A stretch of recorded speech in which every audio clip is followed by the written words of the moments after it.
Una vez más, sean todos ustedes bienvenidos a este espacio de reflexión del Diplomado en Filosofía. ¿Quién les habla? El profesor José Tadeo Morales, a cargo de la asignatura Introducción a la Epistemología y Filosofía de la Ciencia.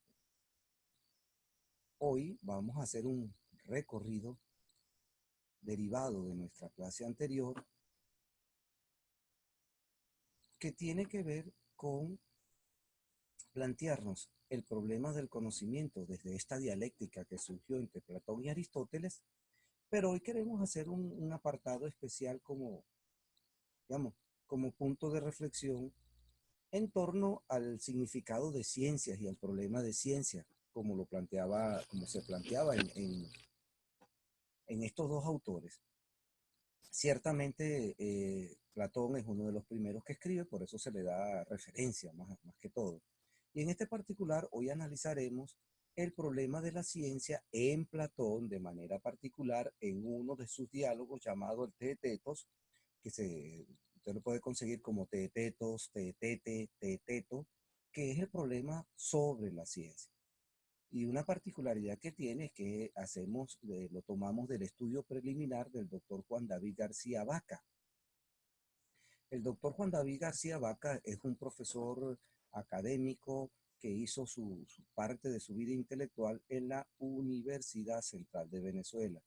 Y en ese particular desarrolló sus obras y importante porque hizo la traducción del griego al castellano y lo hizo en referencia al idioma castellano, pero venezolano, es decir, que es muy cercano a nosotros. La traducción no es española en sentido de que al estilo de Gauss, que es un poco más complicado entenderlo, pero sí es una traducción que además en su introducción tiene Platón, tiene una hermenéutica donde analiza y aclara el sentimiento de Platón de lo que quiere llegar con el problema del conocimiento. En ese particular, iniciamos pues nuestro recorrido del diálogo sobre la ciencia de Platón. Entonces la pregunta es, ¿qué es ciencia? Como decíamos, pues por supuesto, esta obra es desarrollada por el autor en su vejez, cuando ya tiene un pensamiento que ha madurado y ya no es utópico, ya Platón está en su vejez, ya pasó por el problema de la república, ya pasó por el problema de haber estado en la política y haber salido con las tablas en la cabeza, pero lo importante es que es una obra contra el relativismo de Protágoras y Heráclito. Recordemos que en Platón se dan estas dos corrientes. Por un lado está Protágoras y Heráclito, de que todo fluye, todo cambia, y Protágoras de que el término que ya vamos a analizar, pero por otra parte está la influencia de Pitágoras con todo lo que es la matemática y sobre todo el problema del ser y el pensamiento de Parménides. El punto de partida pues no puede ser otro que la teoría del conocimiento de Platón, donde se distingue un mundo inteligible y un mundo sensible, y donde Platón le va a dar la preponderancia, le va a dar su afinidad mayor al mundo inteligible, y es porque él cree en eso. O sea, entendamos que para Platón no es que él lo inventó, sino que asumió esa postura donde el alma que es inmortal en un mundo inteligible, en el mundo de las ideas, contempla y allí lo conoce todo. Ese mundo de la inteligencia, como lo veremos más adelante, ahí se accede por la razón discursiva, que es para hacer recordar, y sobre todo por la dianoia que llaman ellos, esa razón matemática que puede ir demostrando intelectualmente, pero también tiene todo el problema del recuerdo, todo el problema de la reminiscencia, que es el problema del conocimiento. Entonces, en este mundo sensible, Platón lo que hace es recordar aquello. Entonces, el punto de partida, dos mundos, mundo inteligible, mundo sensible. ¿Qué es lo que va a hacer en este diálogo? Tratar, vía diálogo, llegar al mundo inteligible. ¿Para qué? Para que el sujeto conozca esa profundidad para poder discernir lo que es ciencia. Como ustedes verán, pues mira, aquí tenemos su teoría del conocimiento, el mundo de la materialidad y el mundo de las ideas. Y ahí se generan dos tipos de conocimiento. la opinión y la doxa, que no es que no sea verdadero ese conocimiento, sino que es un conocimiento de los sentidos, por lo tanto es un conocimiento, pero es un conocimiento relativo, un conocimiento que puede cambiar, un conocimiento que puede mutar, por lo tanto no es un conocimiento perfecto, pero no deja de ser conocimiento. Por otro lado, tenemos la ciencia o la episteme, que es el conocimiento verdadero, y donde Platón pues le va a dar ciertamente algunos elementos importantes a las matemáticas como elemento de demostración, generalmente la geometría, y para llegar al pensamiento auténtico verdadero, que es la llamada noesis. Entonces, frente a esto, nos preguntamos, ¿qué es ciencia? Y fíjense cómo Platón comienza a hablar de ciencia desde la siguiente preponderancia o la siguiente propuesta. La primera propuesta es que ciencia es sentiencia mensurante, es decir, algo que se siente y que se puede medir. Si hacemos correspondencia, esto sería la doxa, es algo que se tiene, que es relativo porque se siente y se puede medir. Pero además, en un segundo momento va a profundizar y dice, ciencia además es opinión verdadera, ya deja lo sensible y se va a la parte de opinar, a la parte de logos, a la parte de hablar, y además, en un tercer momento dice, es opinión verdadera razonada. Entonces, analizando la primera parte, ciencia es sentiencia mensurante, es decir, aquello que me afecta y que puedo medir, que puedo utilizar los sentidos. Por eso comienza la discusión entre Platón a través de Sócrates y el interrogado o interrogante o el diálogo que se va a dar entre Sócrates y Teetetos. De paso, Teetetos era un esclavo muy culto. Sócrates, te aventuras a decir sobre ciencia palabra alguna y no despreciable, sino la que el mismo Protágoras, quien de otra manera vino a expresar lo mismo, pues dice, de todas las cosas medida es el hombre, de las que son en medida de su ser, de las que no son en medida de su no ser. Es decir, acuérdense que para Protágoras el hombre era la medida de todas las cosas. Entonces, si ciencia es aquello que puede medirse a través de la sensación y quien siente y quien mide es el hombre, entonces el hombre es la medida de todas las cosas y el hombre va a ser quien designa qué es y qué no es ciencia. Qué es en cuanto a lo que es y qué es y qué no es en cuanto a lo que no es. Es decir, en esa discusión del ser y no ser. Ahí el problema sería cuando se llega a estos principios que había establecido el señor Parménides del principio de no contradicción, que una cosa es y no sea al mismo tiempo. Esto es interesante porque si el hombre es el que siente, que está advirtiendo Platón, está advirtiendo que ciertamente hay un relativismo allí, porque hay un hombre que siente de una manera, hay otro que siente de una manera, hay gente que le gusta una cosa, hay gente que odia la cosa que a este le gusta. Entonces, claro, ¿cómo llegar a ciencia a algo estable? Continúa diciendo, pues, sensación que puede medirse, es decir, aquello que me afecta y cómo me afecta, yo puedo medirla. De hecho, la medición no es más que el sentimiento, el sentido que utilizamos para medir. Por eso la regla nos utilizamos para comparar, el telescopio para ver. ¿Por qué? Porque es algo que se puede medir. Entonces dice Sócrates, te lo diré, y no es por cierto vana palabra, que no hay ni una sola cosa que sea ella en cuanto a ella misma lo que es, ni ninguna correctamente diría ser algo que, si de una predicas eso de ser grande, aparece también pequeña, y si lo pensado, ligero. ¿Qué es? No lo es en modo alguno nadie ni nada, sino que siempre se está engendrando, excepto Parménides. Todo es engendro de flujos y movimientos. ¿Con esto qué quiere decir? Ese problema del relativismo. Si el hombre es la medida de todas las cosas y es aquello que se puede medir, caramba, cuando el hombre habla, cuando el hombre mide, si mide lo grande es porque viene en relación a lo pequeño. Si mide lo liviano es porque viene en relación a lo pesado. Entonces se da esta pequeña discusión en que como que dialécticamente si estableces una puedes establecer la otra. O diríamos, lo que es grande para uno es pequeño para otro.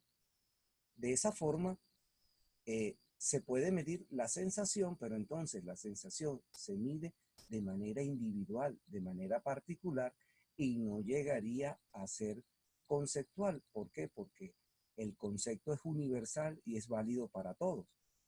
De esta manera, Platón está cuestionando nuevamente el relativismo. Continúa entonces esa discusión sobre aquella afección que puede medirse. Sócrates, ¿no es esto algo así como decir que lo que te parece a ti es ser para ti lo que a mí lo es para mí, ya que tú y yo somos hombres? Claro, ciertamente, esta es la discusión clave.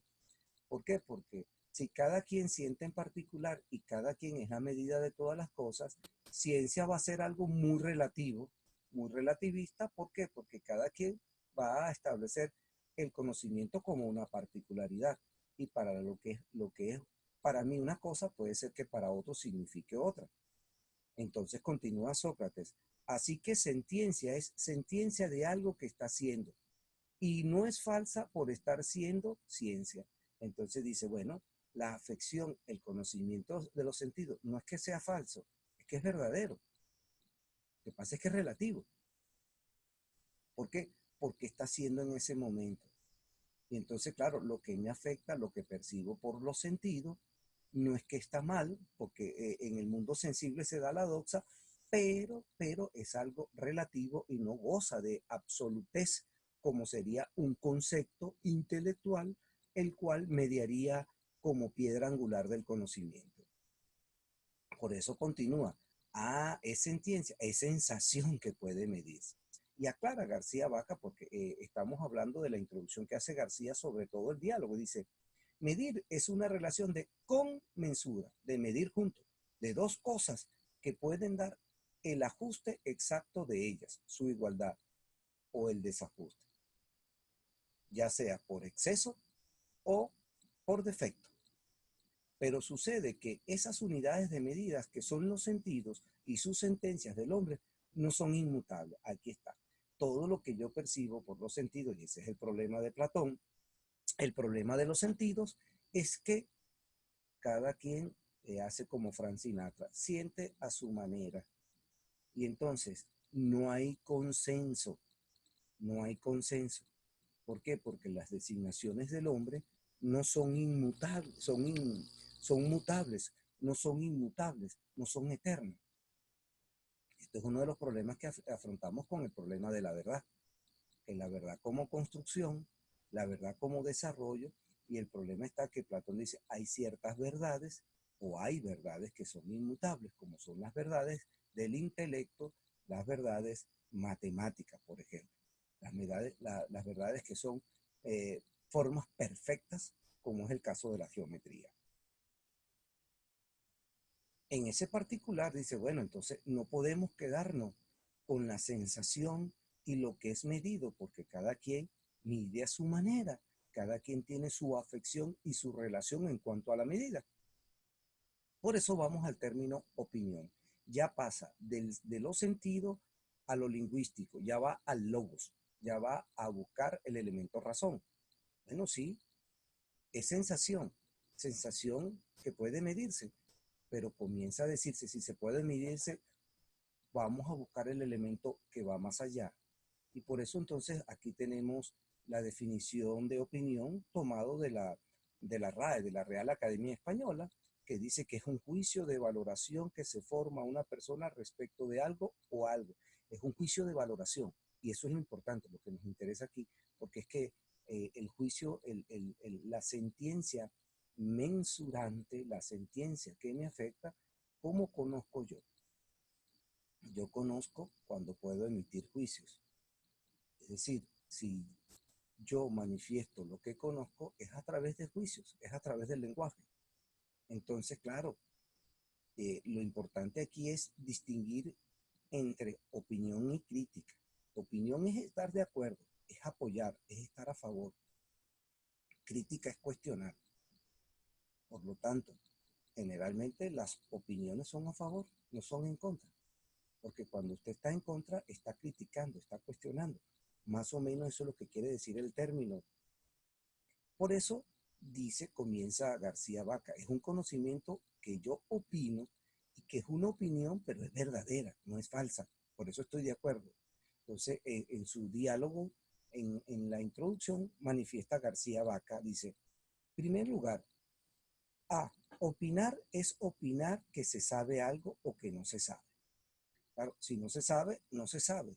Pero si se sabe algo, yo le doy correspondencia a lo que sé, y es verdadero porque estoy hablando sobre lo que sé. Además, quien opina cree que piensa que sabe algo y no saber lo mismo. Si cree saber algo, al creer que no sabe, sabe otra cosa. Es decir, el que sabe, sabe y el que no sabe, no sabe. El que sabe, sabe que sabe algo. Es interesante porque más tarde en la historia, Teilhard de Chardin decía, ¿cuál es la diferencia entre el animal y el hombre? Y la diferencia significativa que planteaba Teilhard de Chardin era que es posible que el animal sabe, pero la diferencia con el hombre es que el hombre sabe que sabe. Y aquí está muy bien, o sea, cree que sabe algo y no saber lo mismo. Si cree saber algo, al creer que no sabe, sabe otra cosa. Es decir, yo sé que sé y sé que no sé. Ahora bien, continúa. Lo importante a investigar, sigue Sócrates, no es eso de saber y no saber, sino lo de ser y no ser. ¿Por qué? Porque recordemos que el problema socrático es el problema de buscar el ser, el conócete a ti mismo. Él llega a la profundidad. Entonces, aquí prácticamente Platón está trabajando con el elemento nociológico, pero buscándole caída al ontológico, es decir, tratando de llegar al elemento ontológico. ¿Por qué? Porque ya sabemos que el ser es pensamiento, la influencia de Parménides. El ser es pensamiento y si el pensamiento es discursividad, es lo que sé, tarde o temprano, ser es conocer. Pero además continúa con eso de el problema de la opinión verdadera, dice Sócrates, mas emprendimos el dialogar para tal fin, para encontrar que no es ciencia, sino que es. Recordemos que estos diálogos son contrastantes, son dialécticos, donde Sócrates, que es el que dirige la discusión, aunque sea Platón quien lo hace en boca de Sócrates, ¿qué pasa con Sócrates? El problema socrático que se refiere a ese contraste y a de manera dialéctica para ir tratando lo que llamamos la mayéutica, de ir dilucidando lo que es el conocimiento. Y ciertamente cuando tú quieres definir, Sócrates por lo general utiliza el modo contrario. Dice lo que no es para tratar de llegar a lo que es. Sin embargo, hemos adelantado tanto que no la buscaremos de modo alguno en la sentencia. Es decir, tenemos que superar la sensación, sino en aquel otro nombre que tal vez el alma, en cuanto ella misma, se trate de conocer. Fíjense, aquí sale del mundo sensible y se va al mundo inteligible. El alma es la que conoce. Por eso dice Teeteto, pienso que esto se llama, Sócrates, opinar. ¿Por qué? Porque estás relacionando la intelectualidad, lo que conoce el alma, y por eso lo que conoce el alma es intelectual y va más allá de lo sensitivo, de lo sensible. Continúa entonces esta discusión para tratar de dilucidar qué es el conocimiento y ya pasan de lo sensible, digámoslo así, a parte inteligible, a la parte de la opinión, de estar de acuerdo. Y entonces dice Teeteto, imposible es, Sócrates, decir que lo que sea toda opinión, ya que hay también opinión falsa, por supuesto. Hay gente que no está de acuerdo con eso. Tal vez pues la opinión verdadera sea ciencia. Es posible, eso es la primera parte. Ahora va un poco más allá. Así ha de ser, Teeteto. Es mejor hablar valientemente a como lo hiciste antes, dudar de responder, porque si lo hacemos de esta manera, o encontramos lo que buscamos, o nos creemos saber que en modo alguno sabemos. ¿Defines como ciencia la opinión verdadera? Y aquí va el camino más allá. No solamente es opinión verdadera, sino que va a ser opinión verdadera razonada. Es decir, desde un principio, la discusión del conocimiento es la discusión de lo que es teoría. Una teoría calza muy bien en que es algo que se dice y eso que se dice es verdadero y eso que se dice tiene fundamento. Esta es la clave de la epistemología, diríamos hoy. Dice García en la clara, ciencia exige tener la verdad. Y esto es muy importante. O sea, cuando hablamos de ciencia no podemos hablar de falsedad ni podemos hablar de cosas que no son. Además, no le basta la simple posesión, sin más títulos que haberla adquirido. No, es simplemente ciencia tiene que ver con que tiene fundamento. En cuanto a posesión, opinión verdadera y falsa son iguales. Debe haber una garantía, pues lo gramatical no basta. Es decir, no solamente el opinar, el expresar, sino que debe tener un fundamento. Por eso allí está debajo el significado de logos de Heráclito, pero en sentido de Parménides. ¿Por qué? Porque logos es dar razón. Logos es dar razón de algo, perdón, es dar cuenta. La cuenta asegura la verdad de lo conocido. Es decir, ya cuando definíamos, por eso es interesante que el término teoría, el término logos, tiene mucho que ver con contabilidad. Y eso es interesante porque es dar cuenta, es tener fundamento. Y eso es lo importante de acá. Entonces, no solamente es una opinión que debe ser verdadera, pero sino que además tiene que tener justificaciones. Y eso nos lleva al campo de la epistemología.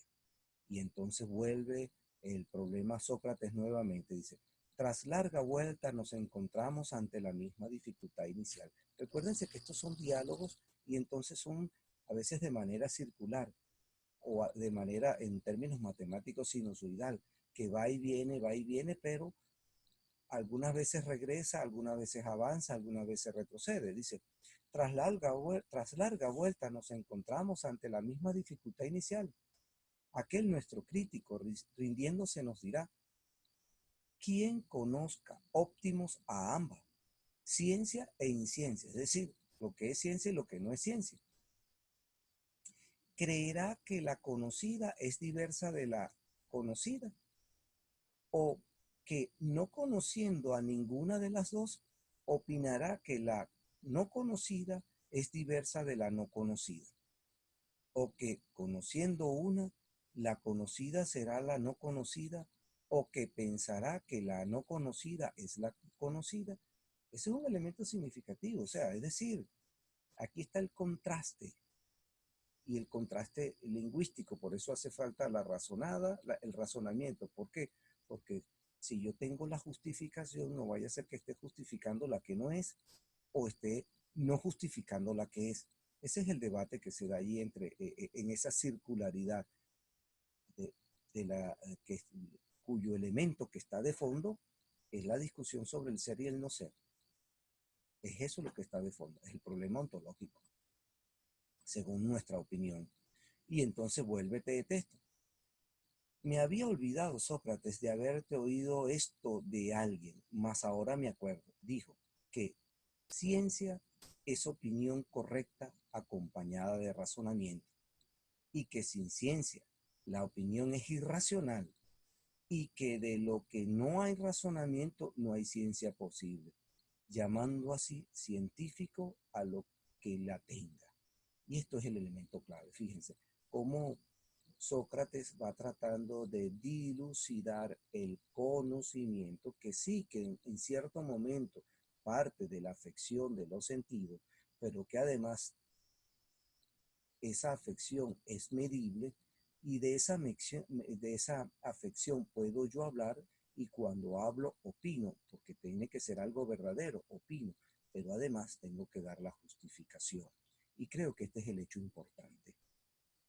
Por tanto, la ensayable definición tercera de ciencia ha de expresarse así.